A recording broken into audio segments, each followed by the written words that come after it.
আলাইকুম। ড্রাইভার প্রভিডার বিডির ভালো ড্রাইভার ভালো মালিক সিরিজের আজকে ৩৩তম পর্বে কথা বলবো টেস্ট ড্রাইভ দেওয়ার আগে কি ধরনের প্রস্তুতি নেবেন। ড্রাইভিং চাকরির ক্ষেত্রে অনেক সময় মালিক বা প্রতিষ্ঠান ড্রাইভার নিয়োগ দেওয়ার আগে একটা টেস্ট ড্রাইভ নিতে চান।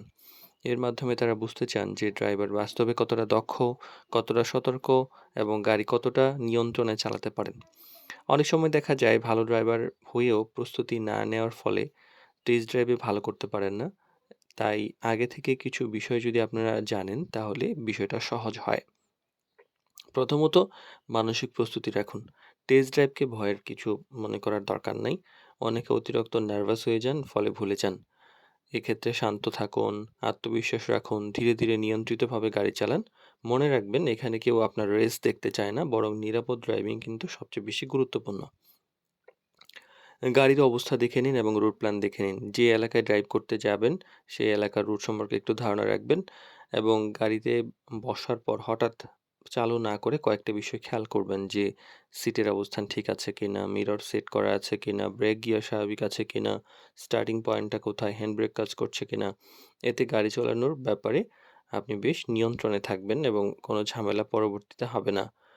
ট্রাফিক নিয়মের ব্যাপারে অবশ্যই অনেক ড্রাইভার মনে করেন যে দ্রুত এবং শক্তভাবে যদি গাড়ি চালাই তাই দক্ষতা হয়ে গেল। বাস্তবে মালিকেরা দেখতে চান যে আপনি ট্রাফিক নিয়ম মানছেন কিনা, সিগন্যাল মেনে চলছেন কিনা, নিরাপদ দূরত্ব বজায় রাখছেন কিনা। এই যে সতর্ক এবং নিয়ন্ত্রিত ড্রাইভিং, এটাই হচ্ছে সবচেয়ে বড় দক্ষতা। গাড়ি নিয়ন্ত্রণ দেখানোর একটা ব্যাপার থাকে। টেস্ট ড্রাইভে সাধারণ কয়েকটি ব্যাপার লক্ষ্য করা হয় যে, গাড়ি স্টার্ট করা, স্টপ করা, গিয়ার পরিবর্তন করা, বাঁক নেওয়া, ব্রেকের ব্যবহার, পার্কিং করা ঠিকমতো।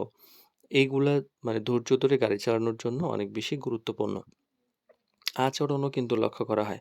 ড্রাইভিংয়ের সময় শুধুমাত্র যে ড্রাইভিং নয়, বরং হচ্ছে আপনার আচরণ দেখা হয়। আপনি কতটা ধৈর্যশীল, আপনি অপ্রয়োজনীয় হর্ন দেন বাজান কিনা, ট্রাফিকের আপনি কী ধরনের প্রতিক্রিয়া দেখান। ভদ্র এবং নিয়ন্ত্রিত আচরণ কিন্তু আপনার সম্পর্কে ভালো ধারণা তৈরি করে। আর অতিরিক্ত আত্মবিশ্বাস দেখাবেন না। অনেকেই মনে করেন যে আমি গাড়ি চালাতে পারি মানে সব পারি। আমার অনেক অভিজ্ঞতা।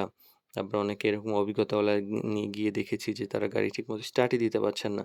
কিন্তু বাস্তবে আসলে কাজেই সবচেয়ে বড় প্রমাণ। আপনার কথার চাইতে কাজে দক্ষতা দেখানোই বেশি ভালো। আসলে টেস্ট ড্রাইভের ব্যাপারটা আ যেটা বুঝায় যে আপনি কি নিরাপদ, দায়িত্বশীল এবং নিয়ন্ত্রিতভাবে গাড়ি চালাতে পারেন কিনা।